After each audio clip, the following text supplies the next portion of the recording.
माझ्याकडनं 7 दिवसात काही चुका झाल्या असतील, नको ते बोललं गेलं असेल तर ते दोष मला परत करा. आणि जे काही गुणग्राहीपणा असेल ते गुण म्हणजे गणेश आहे. या गणेशाच्या स्वरूपाच्या गुणांना घेऊन इथून जायचं आहे. पुढच्या वर्षाचं काय होईल सांगता येत नाही, कोणी सांगू शकत नाही. 5 वर्ष ही सेवा मोठ्या संपन्नतेने आणि समृद्धतेने पार पडली. याबद्दल शिरोडे अण्णा, त्यांचा परिवार, या सगळ्यांचे व्यासपीठावरतून खूप खूप आभार. आणि व्यासपीठावरतून गणेशाच्या माध्यमातून त्यांना खूप खूप शुभाशीर्वाद. तुमच्या घरात संतती, संपत्ती आणि संस्कृती अखंड नांदत राहो. सद्बुद्धी, सत्कीर्ती आणि सन्मार्गाने आलेलं धन तुमच्या घरी स्थिर राहो. गणेशाची, रिद्धी सिद्धीची, शुभ लाभाची, मोद प्रमोदाची कृपा सदैव तुमच्या परिवारावरती राहो. अशी अनेक सत्कर्म, सत्कार्य तुमच्या हातून सदोदित घडत राहो, हेच या व्यासपीठावरतून आशीर्वाद देतो. यात काही ज्ञान माझ्या गुरूंकडनं प्राप्त झालंय. मी त्यांचे आभार, त्यांचे उपकार या ठिकाणी व्यक्त करतो. माता पित्यांनी जन्म दिला आणि हे संस्कारात घडवलं म्हणून त्यांच्या चरणी दंडवत घालून एक त्यांचे उपकार या ठिकाणी मान्य करतो. श्रोता वर्ग, तुम्ही प्रेम दिलं नसतं तरी ही कथा या ठिकाणी उदयाला आली नसती. तुम्ही तास तास, अर्धा अर्धा तास वाढला तरी सुद्धा मला सांभाळून घेतलं, याबद्दल तुम्हाला संपूर्ण श्रोते वर्गाचे आभार व्यक्त करतो. या कथेला सुंदर बनवण्याकरता माझे साथीदार आज गायनाचार्य नाही आहेत, अनिल दादा शेटे. त्यांच्या आईचं बायपास ऑपरेशन आज होतं. पहिल्या दिवशी काहींनी सांगितलं का हो त्यांचं भजनात लक्ष नाही, पण त्यांना त्या दिवशी त्यांच्या आईला ऍडमिट केलेल्याचा फोन होता, त्यामुळे त्या माणसाची मनस्थिती बरोबर नव्हती म्हणून त्यांचं फारसं लक्ष त्या आरतीच्या चालीत भजनात लागलं नाही. पण आज त्यांच्या आईचं ते बायपास ऑपरेशन आहे म्हणून त्यांना परवानगी दिली. पण ही बाकीची मंडळी लगेच जिथे कमी तिथे आम्ही, सर्वगुण संपन्न, ती जागा भरून काढली. ते गायनाचार्य होते अनिल दादा शेटे, सिंथ वादक आणि तबला वादक, ही दोघं बंधू गजानन आणि गोविंद. हे आळंदीकडनं, बीडकडनं आलेली मंडळी. हे प्रत्येक कथेला आपल्याकडे असतात. तबल्याला, कधी मृदुंगला आणि दादा सिंथला असतात. गजानन आणि गोविंद, बघा ना, गोविंदही आलाय, गजाननही आलाय. त्याच्यानंतर महेश दादा ऑक्टोपॅडला आहेत, हे पण आपल्याकडे आहेत. 2 वर्षापासून ते आपल्याला जॉईन झालेत. आधी ऑक्टोपॅड नव्हता, पण अण्णांचं म्हणणं होतं गुरुजी कथा आणखीन सुंदर करायला तुम्हाला आणखीन काही वाद्य संगीत, काही कलाकार लागले तर मागवा, पैशाची चिंता करू नका, आपण त्यांचे मानधन देऊ, पण कार्यक्रम आणखीन सुंदर झाला पाहिजे. म्हणून 2 वर्षापासून त्यांची उपस्थिती, 2 का 3, 2 वर्षापासून यायला लागले. तिकडे बँजो वादक आपले सत्यजित दादा ब्राह्मणे, सत्यजित दादा मालेगाव जवळचं गाव, पण आता सध्या 40 गावीच राहतात है ना. ते 3-4 वर्षापासून आपल्याकडे आहेत आणि सतत कथेला सोबत असतात. गायनाची पण बाजू ही दोघं मंडळी सांभाळून घेतात, वादनाची पण बाजू सांभाळून घेतात.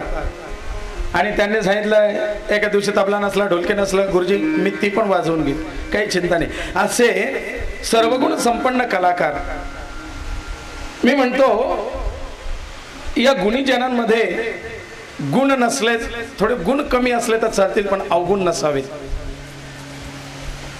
आणि तशीच मंडळी आहे, कुठल्याही प्रकारचा अवगुण त्यांना नाही, दुर्व्यसन नाही, सात्विक स्वरूपाची आणि एकदम विश्वासपात्र मंडळी. फारुख दादांमुळे माझा आवाज सुंदर झाला, नाहीतर आवाजाचे फार 12 वाजलेत. पण आवाज सुंदर करून तुमच्यापर्यंत पोहोचवण्याचं कार्य फारुख दादा करतायत आणि ते सुद्धा अनेक कलागुणांनी युक्त आहेत. हे या वर्षी कळालं, म्हणजे त्यांनी रोल मध्ये सुद्धा भाग घेतला. त्यांनी ते काय म्हणतात कराओकेवरती विठ्ठलाचं भजन सुद्धा म्हटलं आणि इकडे हे ऑपरेटिंग सुद्धा चालू. आणि एक दिवशी सत्यजित दादाच्या जागी बँजो वाजवायला पण बसले होते. एवढा छुपे रुस्तम हा माणूस होता. त्यांची कला या वर्षी कळाल्यात. या फारुख दादांचे सुद्धा आभार, गुणीजनांचे आभार. ही सगळी मंडळी छोटे छोटे कलाकार, काही घरची काही बाहेरून आलेली, श्रोत्यांच्या मंडळीतून आलेली, या सगळ्या मंडळीतून उभे राहिलेले कलाकार, कोण आज काय होणार आहे हे माहिती नसतं, पण वेळेवरती सगळे उभे राहतात आणि तो ते चित्र सजीव करतात। याबद्दल या सगळ्या कलाकारांचे, म्हणजे पहिल्या दिवसापासून आजपर्यंत वेगवेगळे रोल केले, त्या सगळ्यांचे खरोखर मनापासून कौतुक। त्यांच्याकरता सुद्धा टाळ्या। त्यांना उभं करणं, त्यांना रंगवणं आहे ना, आणि त्यांची तयारी करून घेणं, याच्याकरता सुद्धा झाकीवाले जे आपल्याकडे विशेष आलेले आहेत, ॲडव्होकेट सौ पूजा घनश्याम जोशी, त्या सौभाग्यवती, त्यांचे सुद्धा व्यासपीठावरतून आभार। घरी काही चुका झाल्या असेल माफ करा, कारण ते म्हणतात ती ते गोड बोलून घेतात, घरी आल्यावर रागवता म्हणलं मला, हे असं केलं होतं ते तसं केलं होतं। हा, तुम्ही रागवतात म्हणले, तुम्ही रागाने पाहिलं की सगळे माझ्याकडे पाहतात, पण काय करावं, माझी कथा आणि तिकडे ते जुळलं नाही की मग तिचं आणि माझं जुळत नाही, पण ते आमचं सूत्र जुळण्याकरता हे सगळं सुसूत्रता महत्वाची आहे। आणि म्हणून काय वेळेला घरी गेल्यानंतर तिला रागवतो का ग, आज तो लवकर पाठवायचा होता, उशीर करून टाकला, मी ती कथा किती खेचणार, तिथे माझं पण कौशल्य पणाला लागून जातं ना, है ना, ती खेचता खेचता ती कथा निरस व्हायला लागते, आणि म्हणून त्याबद्दल आय एम सॉरी। हा, त्याच्यानंतर हीच अजरामर आणि सुंदर झालेली कथा, अविस्मरणीय झालेली कथा, कधी तुम्हाला 8 दिवसांनी, महिन्याने, 4 दिवसाने, 6 महिन्याने, 2 वर्षाने पुन्हा ऐकावीशी वाटली तर माझ्या घरी येऊ नका, सरळ शिरोडे डिजिटल चाळीसगाव किंवा घनश्याम जोशी चाळीसगाव 9875454342 या कुठल्याही वेबसाईटवरती यूट्यूबला तुम्ही सबस्क्राईब करून ही कथा केव्हाही ऐकू शकतात। घनश्याम जोशी चाळीसगाव 98754543 हे माझं चॅनल आहे, त्याला ते दादा अपलोड करतायत, आणि त्यांचं स्वतःचं शिरोडे डिजिटल चाळीसगाव एवढंच नाव आहे ना, शिरोडे डिजिटल चाळीसगाव, या नावाने या दोघही चॅनलवरती तुम्हाला केव्हाही आपल्या सगळ्या कथा, रामकथा, शिवपुराण, देवी भागवत आणि गणेश पुराण या सगळ्या कथा अगदी पहिल्या दिवसापासून शेवटच्या दिवसापर्यंत सगळीच्या सगळी जशीच्या तशी स्पष्ट स्वरूपात पाहता आणि ऐकता येईल। हे एक त्यांचं योगदान आहे, त्यांच्याबद्दल सुद्धा टाळ्या, त्यांचे सुद्धा आभार व्यक्त करतो। या कथेमध्ये या सगळ्या मुक्ताई वारकरी शिक्षण संस्थेच्या सुनीताताईंच्या विद्यार्थिनी या सगळ्या चिमुकल्या, यांनी सुद्धा मधून मधून एक आनंद घेतला, सुंदर भजनाच्या ठेक्यावरती नाचलेत, आनंद घेतला। आमचे उगले काका असतील, आणखीन ठाकुराजी असतील, ताई असतील, या सगळ्यांसाठी आभार व्यक्त करतो, त्यांचं फार फार कौतुक। एक शुभाशीर्वाद व्यासपीठावरतून तुम्ही सुद्धा छान वक्ते व्हा, कीर्तनकार व्हा, मोठमोठे महाराज बना, आणि तुमचे सुद्धा असे छान छान कार्यक्रम हो, हेच आशीर्वाद इथून देतो।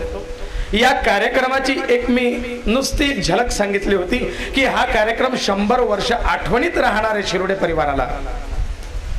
मी म्हटलं त्या कलाकाराने 100 वर्षाची गॅरंटी दिली, पण 100 वर्ष नाही, तुम्ही 50 करून टाका, 50 वर्षाची आठवण तरी त्या कलाकाराने उजाळा दिलाय त्या आठवणींना।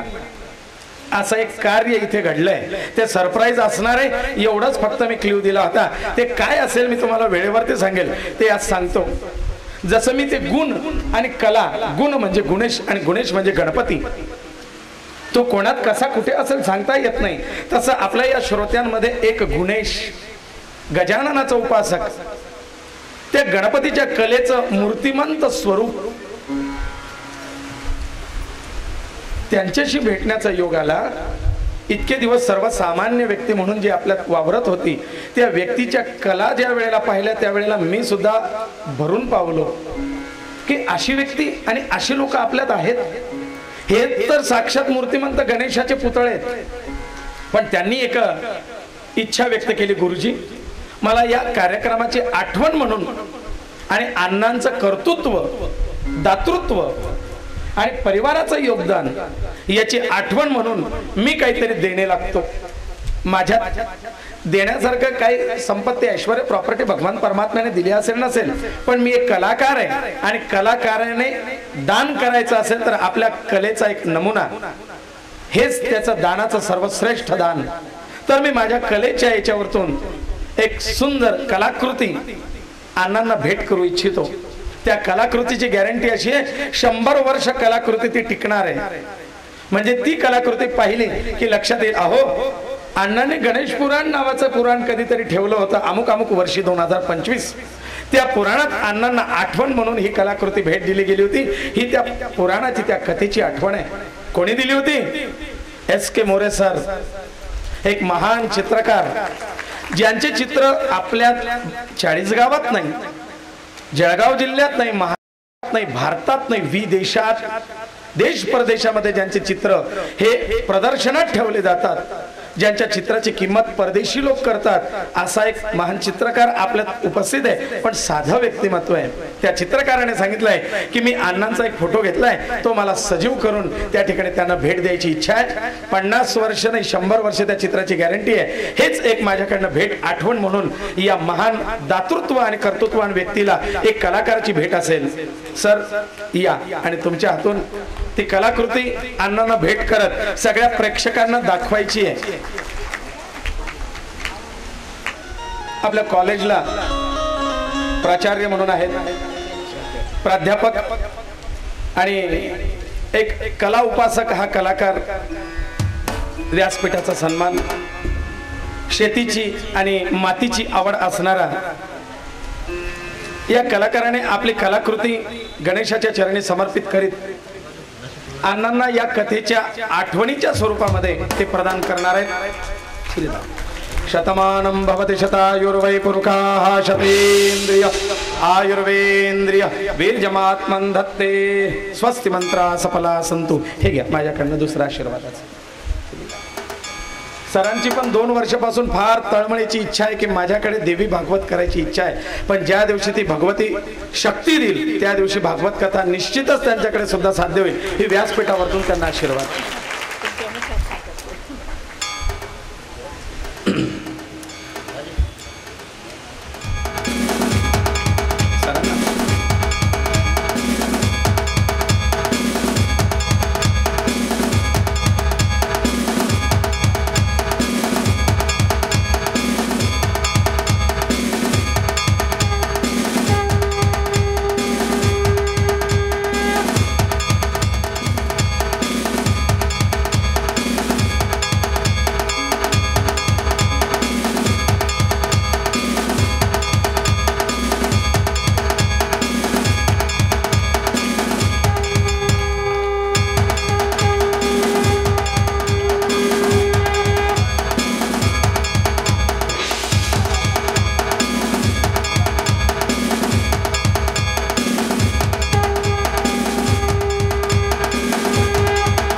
सरांनी ती संपन्न केली आणि कथेला पुन्हा हजर राहिले. हा त्याच्या मागचा आणखीन एक चमत्कार. सर बोलतायत.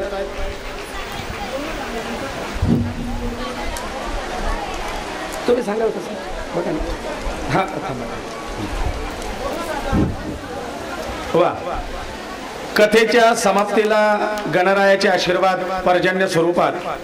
यज्ञात भवति पर्जन्या पर्जन्यात अन्न संभवा अन्नात भवति भूतानी तस्मात यज्ञम करोम्यहम. या स्वरूपात पाऊस थोडा का होईना त्या ठिकाणी भगवंताच्या आशीर्वाद स्वरूपात यज्ञात यागात आणि कथेत तो आपली उपस्थिती देत असतो. त्यावेळेला खऱ्या अर्थाने ती संपन्न झाली असं भगवंताचे आशीर्वाद स्वरूप मानायचं असतं. गणपती बाप्पा मंगलमूर्ती. सन्माननीय व्यासपीठ, या ठिकाणी जमलेले सगळे श्रोतेगण,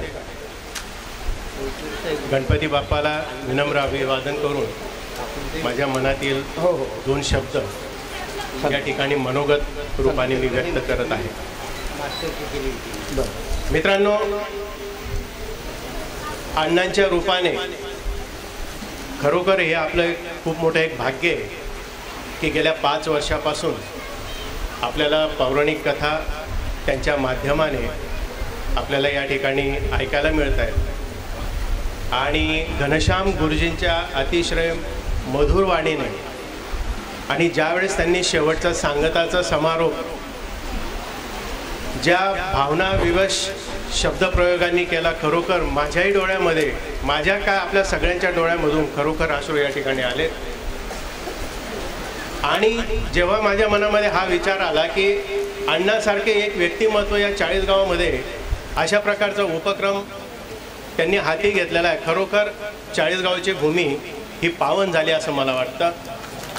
कारण आपण या संसाराच्या धकाधकीच्या जीवनातून, आता मी या ठिकाणी बसलेलो होतो त्यावेळेस या माझ्या माता भगिनी ज्या लगबगीने या सभागृहाच्या दिशेने त्यांचे पाय वळत होते, त्यांचं एवढं पूर्ण दिवसभरातलं सगळा जो दैनंदिन क्रम आहे तो सांभाळून ज्यावेळेस ते इकडे येतात, ही अवीट गोळी घनश्याम गुरुजींच्या आणि अण्णांच्या रूपानेच आपल्याला या ठिकाणी त्या निर्माण झालेली आहे. तर अशा वेळेस मग मला असं वाटलं, अण्णा जर एवढं काही करतायत, ते ज्ञान पण देतायत, त्यानंतर अन्नदान पण करतायत.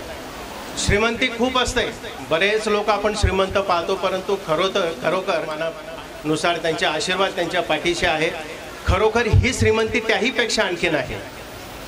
मग मला असं वाटलं की आपणही आपल्या कलेच्या माध्यमाने या महान विभूतीला अशी एक प्रेमाची भेट, खूप बरं वाटलं. पण तुम्हाला एक खरोखर प्रामाणिकपणाने या ठिकाणी मी कबुली देतो की हा संकल्प मी माझ्या मागच्या वर्षीच आमचा दोघांचा विचार झाला होता. मग या कथेच्या निमित्ताने जेव्हा आम्ही यायचो त्यावेळेस मी माझ्या मिसेसजवळ बोललो, अरे म्हटलं अण्णांचं पेंटिंग मला करायचं होतं आणि ते राहून गेलं म्हटलं काही कारणास्तव. तर माझ्या बायकोने मला काय उत्तर दिलं, हा म्हणे तुम्ही काय नुसते बोलतात, काही काम करत नाही म्हटलं. ते माझ्या जिव्हारी लागलं. आणि मग मी ताडकन उठलो आणि अण्णा त्यावेळेस तिकडे त्या भोजनगृहामध्ये कोणाला काय हवं नको हे बघत होते. त्यावेळेस मी अण्णांजवळ गेलो. अण्णा मला नावाने ओळखत नव्हते. मी त्यांच्याजवळ गेलो. अण्णा म्हटलं जरा 1-2 मिनटं बाजूला या. म्हणे का बरं, काय म्हटलं या तर खरं. त्यांना बाजूला घेतलं. मी माझ्या मोबाईलने त्यांचे 2-3 स्नॅप घेतले आणि नंतर आम्ही फराळाचा कार्यक्रम आटोपल्यानंतर घरी गेलो आणि 9 वाजता मी कामाला बसलो. माझ्या वरच्या पेंटिंगच्या रूममध्ये कॅनव्हास तयार केला. पण मी तुम्हाला गंमत सांगतो, कॅनव्हास मी त्या इझलला लावला, कलर पॅलेटमध्ये टाकले गेले, ब्रश हाती घेतला आणि मनोमन मी अण्णांना तिथूनच नमन केलं की अण्णा माझी इज्जत वाचवा. त्याच्यानंतर कॅनव्हासला मी नमस्कार केला. कामाला सुरुवात केली रात्री 9 वाजता. तर बघता बघता जवळजवळ मला 3:45 वाजले पहाटेचे. नंतर मग आम्ही माझ्या मिसेसला म्हटलं, बघ आता माझी एकदा पेंटिंग पूर्ण झालं की आधी मी माझ्या बायकोला दाखवतो की पहा बरं कसं झालं. आता ज्यावेळेस ती शिक्कामोर्तब करते त्यावेळेस मला थोडंसं बरं वाटतं की चला आपण काहीतरी दिवे लावले. आणि नंतर मग मी माझ्या बायकोला चहा वगैरे करून दिला. तिला म्हटलं चल आता तुझा मूड फ्रेश झाला, आता हे बघ मी अण्णांचं पेंटिंग केलेलं आहे, तो बघ बरं कसं झालं. अण्णा मस्तपैकी पायाची घडी करून माझी बायको त्या सोफ्यावर बसलेली आणि तिने सांगितलं बघू म्हणे काय. दाखवलं तर तिने बघितलं बारीक डोळे करून, तेव्हाच माझे हातपाय गळले, स्पष्ट सांगतो. त्याच्यानंतर म्हणे माझा चष्मा आणा. चष्मा दिला. म्हटलं बेटा गेला तो आता. चष्मा मागितला म्हणजे काहीतरी खोड काढणार. आता गुरुजींनी सांगितलंच की सल्ला कोणाचा घ्यावा, चांगल्यांचा सल्ला गेला तर ते कार्य सिद्धीला जातं.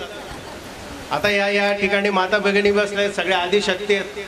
आदिशक्तीचा सल्ला घेतला. आदिशक्ती म्हणे की बा अण्णांचं आणि काय नाही, क्षुल्लक होती मिस्टेक, पण ते तिच्या नजरेत आले.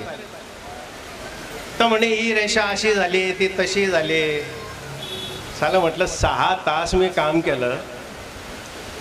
मग मी ते पेंटिंग घेऊन परत मी माझ्या वरच्या रूममध्ये गेलो, दारे खिडक्या पॅक केल्या, परत बसलो. अण्णांचा एक चेहऱ्याचा एक रेषा फक्त जास्त डार्क झाली आणि दुसरी जरा अस्पष्ट होती. मग परत मी त्याच्यावर काम केलं आणि साक्षात अण्णा खऱ्या अर्थाने त्या कॅनव्हासवर जेव्हा जीव आला की आता हे कार्य सिद्धीला नेलं, तर त्या आदिशक्तीलाही मी नमन करतो. कारण अण्णा जरी चित्र मी केलं असेल परंतु अजिबात डिस्टर्ब करत नाही. तर मी माझ्या मिसेसला या ठिकाणी बोलवतो आणि आम्ही दोघंही तुम्हाला विनम्र अभिवादन करतो आणि आमच्या दोघांच्या वतीने हे तैलचित्र आम्ही तुम्हाला सप्रेम भेट देतो, त्याचा तुम्ही नम्रपणे स्वीकार करावा अशी माझी इच्छा आहे. धन्यवाद. आणि एक विनंती की त्या तैलचित्राचं अनावरण घनश्याम गुरुजींच्या हस्ते करावं आणि त्यांनी त्यांच्या शुभ हस्ते त्या अण्णांना प्रदान करावं.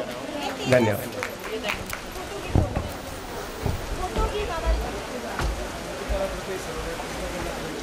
विनाशयति विघ्नान्नो कार्यसिद्धिं प्रयश्च मे.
करून अण्णांना भेट करणार आहे असा जाधव काकांकडनं सूचना आलेली आहे. संध्या स्नेहा दीदी ही ते कमल काकूंचं एक तैलचित्र काढून अण्णांना भेट करणार आहे. तिच्यासाठी सुद्धा एक टाळ्या. दादा समप्रभ निर्विघ्नं कुरु मे देव शुभकार्येषु सर्वदा. संगीतमय गणेश पुराण हे या ठिकाणी पूर्ण झालेलं आहे. श्याम गुरुजींमार्फत शिरोडे अण्णांनी त्याचं नियोजन पूर्ण केलं आणि काल डॉक्टर दिलीप जोशींनी जो उल्लेख केला कोल्हापूरच्या कार्यक्रमाचा, 15 वर्षापूर्वी तो कार्यक्रम कोल्हापूरला शंकराचार्यांच्या मठामध्ये झालेला आहे. आता त्यांनी पर्सनली माझं नाव घेतलं. मी आजपर्यंत त्या कार्यक्रमाबद्दल कुठेही उल्लेख केलेला नव्हता, कारण आपण केलं आहे असं म्हणण्यात अर्थ नाही. भगवंताने आपल्याकडनं करून घेतलं अशा मताचा मी आहे. आता त्या ठिकाणी बऱ्याच गोष्टी होत्या, त्यातल्या खूप छोट्या छोट्या गोष्टी सांगायच्या. म्हणजे मी तर पहिल्यांदा असं म्हणेल की तो कार्यक्रम करण्यासाठी घनश्याम गुरुजी जी आमची तारीख ठरली होती 13, 14, 15 नोव्हेंबर 2014.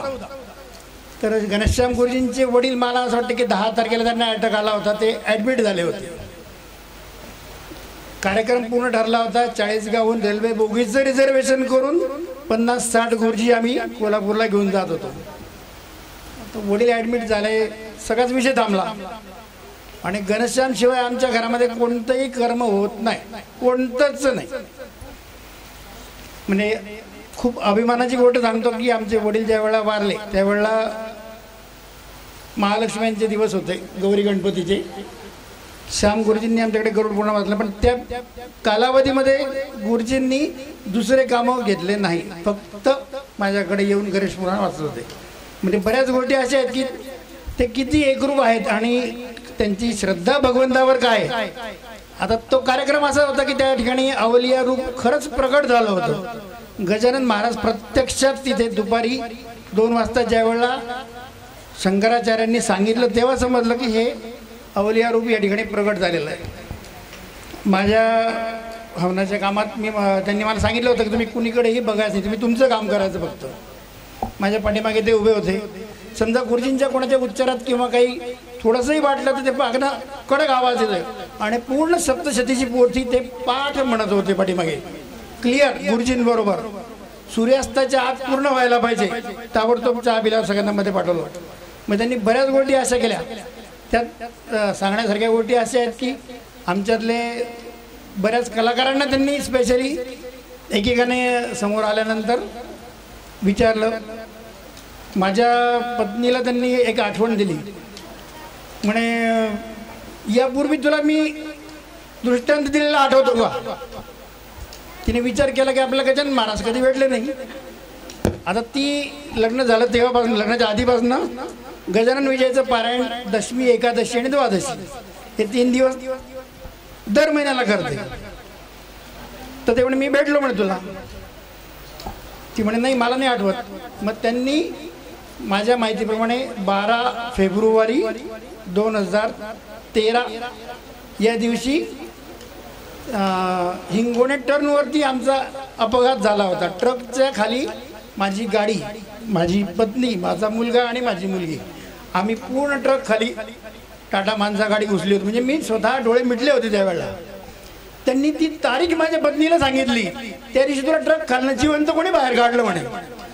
आणि त्यावेळेला समजलं की खरंच महाराज काय प्रगट झालेत, म्हणजे चेष्टेचा विषय नाही आहे। एवढंच नाही तर त्यांनी दुसरी गोष्ट सांगितली, म्हणे तू पारायण करायला आता नवीन पोथी आणली म्हणे गजानन विजय। हो म्हणे, जुनी पोथी कुठे ठेवली म्हणे? आडगडीत टाकून दिली म्हणे तू। ती पोथी घेऊन माझ्याकडे शेगावला, आम्हाला दोघांना तिथे जावं लागलं परत। म्हणजे अशा बऱ्याच घटना आहेत तिथे सांगण्यासारख्या की प्रत्यक्षात महाराजांनी प्रगट होणं म्हणजे काय असतं। मला सांगायचं त्याच्या मागचं कारण असं आहे, या मंडपामध्ये पण शिरोडे अण्णांमार्फत, शिरोडे परिवारामार्फत हा जो कार्यक्रम होतोय, प्रत्यक्ष भगवंताला यावंच लागतं। फक्त तुम्ही कशी आळवणी करतात हे महत्वाचं आहे। तुमची आळवणी जर नीट नसेल तर भगवंत येणार नाही। प्रामाणिक मनाने तुम्ही सांगा देवाला की मला हे करायचं आहे। हा एवढा मोठा कार्यक्रम अण्णा करू शकतात, ठीक आहे, आपण सगळे करू शकतो असं नाही आहे। पण भगवंताला विनंती करा की मला काय करायचं, मला काहीतरी तुमची सेवा करायची। अतिशय साध्या सरळ आणि सोप्या गोष्टींमध्ये सांगायचं म्हणजे आता या 50 मुली इथे रोज येत आहेत, या कथेचा आनंद घेत आहेत। आता या सगळ्या लहान लहान मुली, कोणाचं काय कोणाचं काय जे असेल ते, पण यांना सांभाळणारे पण यांचे जे त्या ताई आहेत प्रमुख, तर ते सोपं काम नाही आहे। तर आता त्या विषयामध्ये म्हटलं तर या मुलींचं भविष्य, आता यांच्यामध्ये कोणी कलेक्टर असेल, कोणी PI असेल, कोणी काही असेल, डॉक्टर असेल, वकील असेल, इंजिनियर असेल, कदाचित कोणी यांच्यापैकी अशा गादीवरही भविष्यात जाऊन बसू शकतो। एवढे ह्या आहेत। यांनी फक्त एक सोपं काम करावं। रोज सकाळी उठले की आपण रोज चहा पितो की नाही, म्हणजे या मुलींनी म्हणून नाही, सगळ्यांनीच मी म्हणतो सोपं काम करावं। ओम गंग गणपतये नमः, ओम गंग गणपतये नमः, गंग गणपतये नमः, गंग गणपतये नमः हा जप करा, एक माळा प्रत्येकाने करा। बघा तुम्हाला गणपतीच्या भाद्रपद महिन्यात येणाऱ्या गणपतीच्या वेळा तुम्हाला काय त्याचा फलश्रुती मिळते। खात्री आहे की भगवंत येतोच, विश्वास ठेवा। आपण चहा प्यायला विसरत नाही ना, तसं जप माळ करायला विसरू नका। हा इथून संदेश घेऊन जा सगळ्यांनी। त्यानंतर ह्या कथेमध्ये आलेले हे सगळे कलाकार जे आहेत, बरेच काल परवा किंवा मागच्या वर्षी यांना असं म्हणतो की तुम्ही फक्त मला शंकराचं रूप मिळालं, मला गणपतीचं मिळालं, मी कृष्ण झालो, मी यशोदा झालो, जे काय असतील ते। मला असं वाटतं की यांनी सुद्धा, यांच्यात सुद्धा खरोखर या ठिकाणी देवत्व तयार व्हायला सुरुवात झालेली आहे याच मंडपामध्ये। फक्त यांनी सोपं काम करावं, अतिशय साधं सरळ आणि सोपं। आजपासून प्रत्येकामध्ये काही ना काही दोष असतो, तो स्वतःला माहिती असतो। देवाजवळ बसला का भगवंता माझ्याकडनं ही चूक जी होते ना, माझ्याकडनं ही चूक सुधारवायची शक्ती मला दे, तुझं रूप माझ्यामध्ये प्रकट व्हायला सुरुवात होईल। आणि देवाजवळ बसून जप करावा।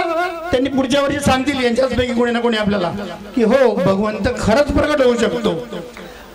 आता अशा बऱ्याच गोष्टी असतात। ऍक्च्युअल शिरोडे अण्णा आणि त्यांचा परिवार, म्हणजे त्यांचे 2-3 मुलं, सुना, नातू, मुलगी, जावई जे असतील ते सर्व, मी तर या सगळ्या परिवाराचे धन्यवाद देईल।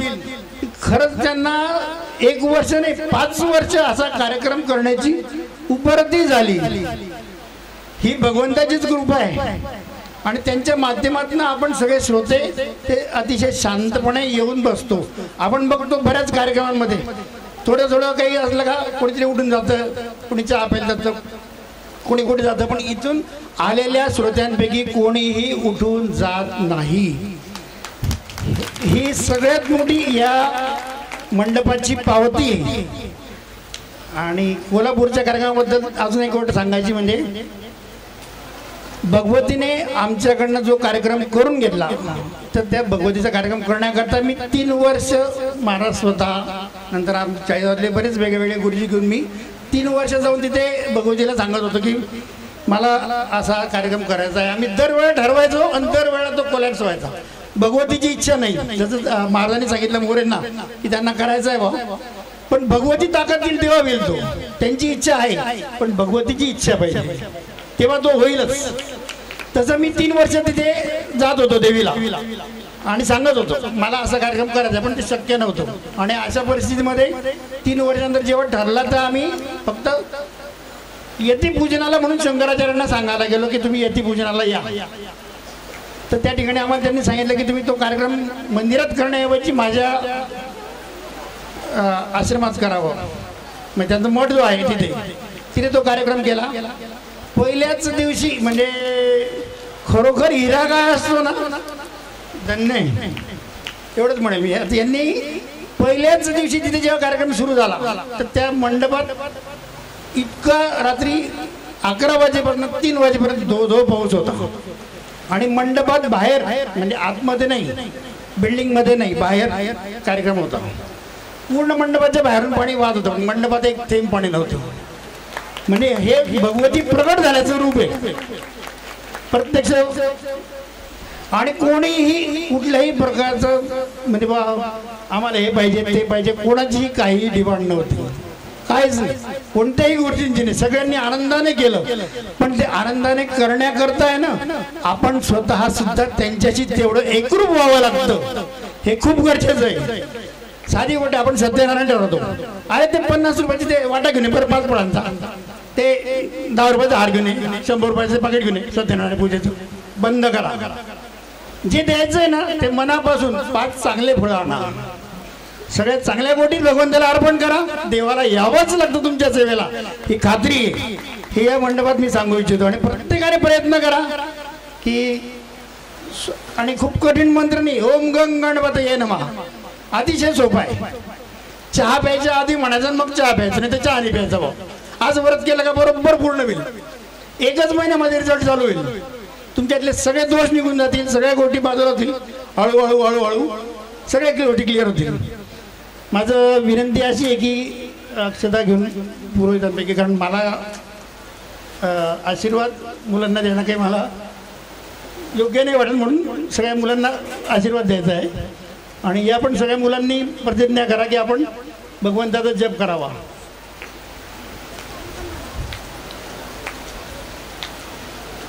व्यवस्थित पार करण्याकरता खरं सांगायचं तर राम वनवासात गेले. रामांबरोबर लक्ष्मण जसे गेलेत ना तसे नाईक गुरुजी प्रत्येक वेळेला प्रत्येक कार्यक्रमाला श्याम गुरुजींसोबत असतातच. आणि खरं म्हणजे लक्ष्मण जर वनवासात नसते तर रामांच्या वनवासामध्ये फार त्रास झाला असता. तसं रामांची प्रत्येक कोणताही कार्यक्रम असो, शतचंडी असो, नवचंडी असो, लघुरुद्र असो, जेही असेल त्या सगळ्या कार्यक्रमांसाठी लक्ष्मण म्हणून खरं म्हणजे त्यांची यशोचित सत्कार व्हायला पाहिजे. मी माझ्या पद्धतीने जे करता येईल ते करतो, पण खरोखर त्यांच्याशिवाय हा कार्यक्रम अधुरा आहे. कारण ते खाली बसून गणेश पुराण वाचत होते आणि हे त्या कथेचं पूर्ण विश्लेषण करत होते. म्हणजे ह्या बऱ्याच अशा गोष्टी असतात. मला स्टेजवर बोलण्याची एवढी सवय नाही, जेवढं शक्य आहे तेवढं मी बोललो. धन्यवाद. कारण सत्काराची आणि नावाची आणि त्यांच्या कार्याची ओळख करून द्यायला स्वतंत्र दादांनी जबाबदारी घेतली होती की ते मला बोलायचं आहे, त्याच्यामुळे हा विषय माझ्यासाठी राखीव ठेवा म्हणून तो राहिला. आपण मी म्हटलं दादा बोलता बोलता राहून जाता की काय, म्हणून मी आठवण देणार आणि त्यांच्या तोंडातून एकच शब्द निघणार, तो योगायोग झाला. असं आदित्यावसावोर्जा विश्वे देवा मरुदगणा लोकापा यच्छन्ति मङ्गलानि महेन्द्रस्य प्राप्तिर्देवसमागमे सद्योर्भवति शोभनं शतमानं भवति शतायुर्वै पुरुषः शतेन्द्रिय आयुर्वेन्द्रिय वीर्यमात्मन्धत्ते नमः।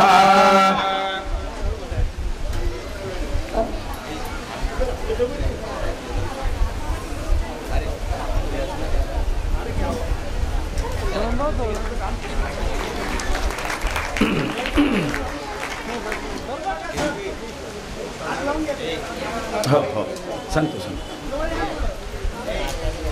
या ठिकाणी आरती होईल, त्यानंतर ग्रंथ इथून डोक्यावरती घेऊन भगवंताच्या नामगजरामध्ये अण्णांच्या घरामध्ये देवघरापर्यंत नेलं जाईल आणि नंतर कीर्तनाची तयारी आहे. कीर्तनानंतर भोजन प्रसाद आहे, सगळ्यांनी अवश्य लाभ घ्या. क्रमाक्रमाने टप्प्याटप्प्याने भोजन प्रसाद घ्यायचा आहे.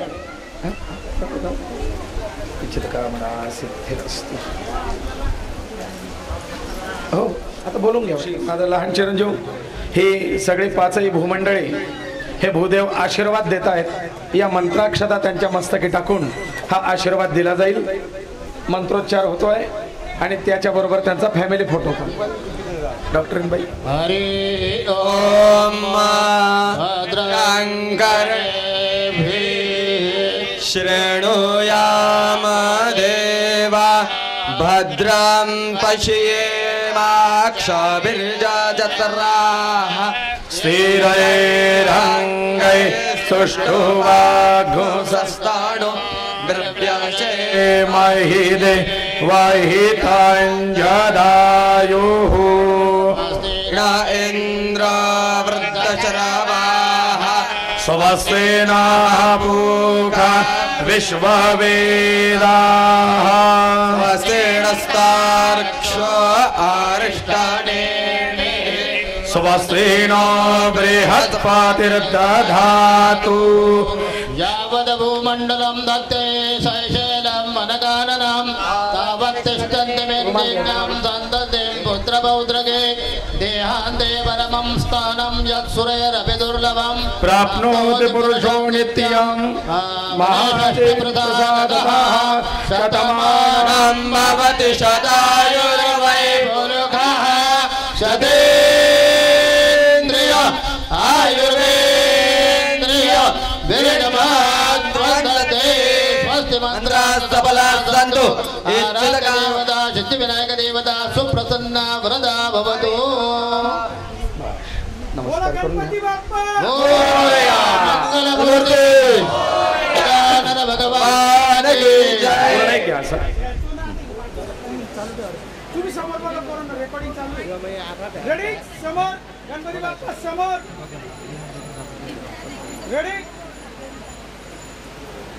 स्टार्ट.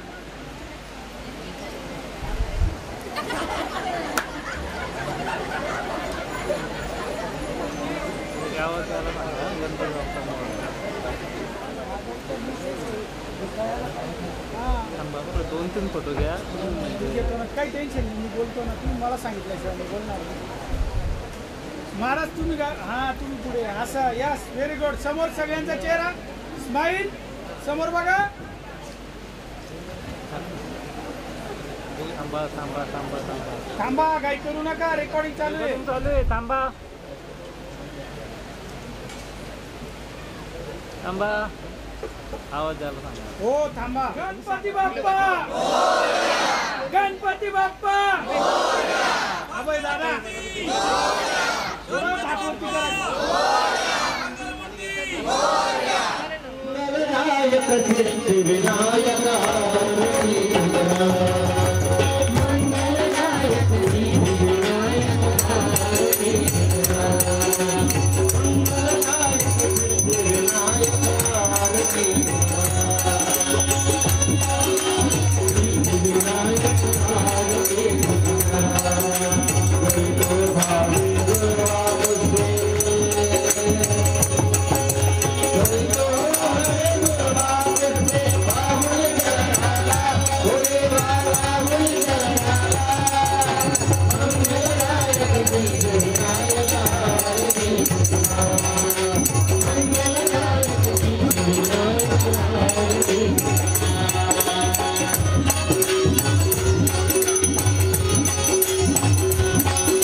परमेश्वर उपासनेला दृढफलवावे भूदेव संताशी सदा नमावे कर्मयोगे वैधानवावे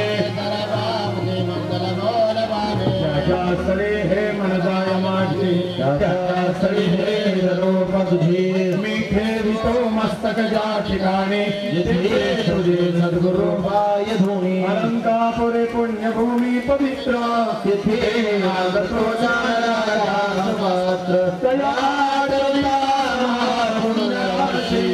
नमस्कार धर्माच्या करिता आमास जगते रामान धाडी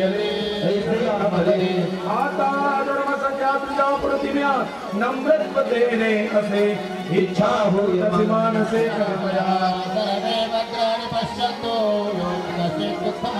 पिता माता बंधू तुझ विन असे कोण मजला बहु में अन्यायी पर सकल ही लाज तुझला न जाने में काही जप तप पूजा साधन विधि कृपा दृष्टि पाही शरण तुझ आलो गणपती गणपती बाप्पा बलमूर्ती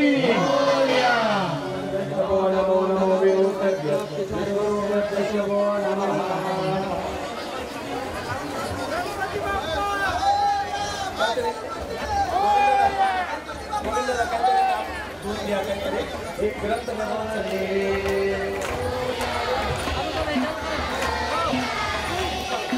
मोरया रे बाप्पा मोरया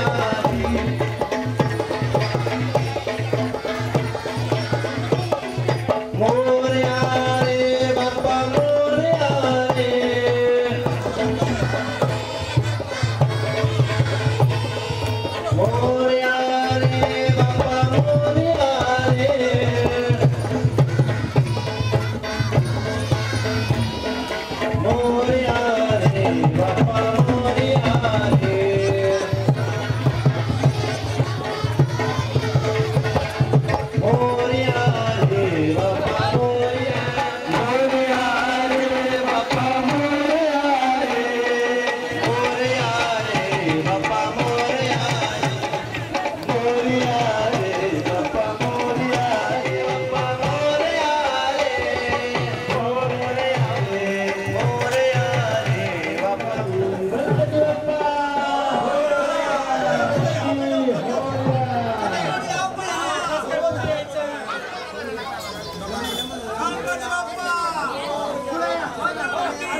चरणी ठेवी तो माता तुझं सुख करता तुझं दुःख हरता योग्या जनांच्या माता बाप्पा मोरया रे बाप्पा मोरया रे चरणी ठेवी तो माता बाप्पा मोरया रे बाप्पा मोरया रे चरणी ठेवी तो माता गणपती बाप्पा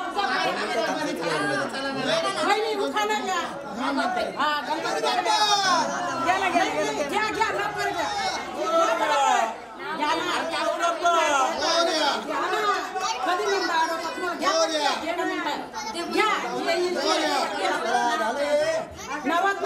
गणपती बाप्पा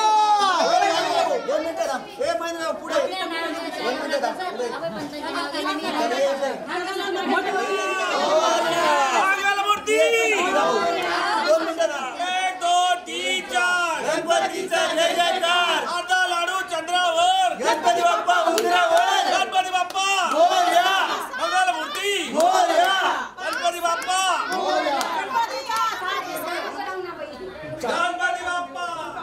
गणपती बाप्पा मोरया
लावू द्याना कपाळ पुढे कराना बाप्पा गंध लावू द्याना डोक्यावरती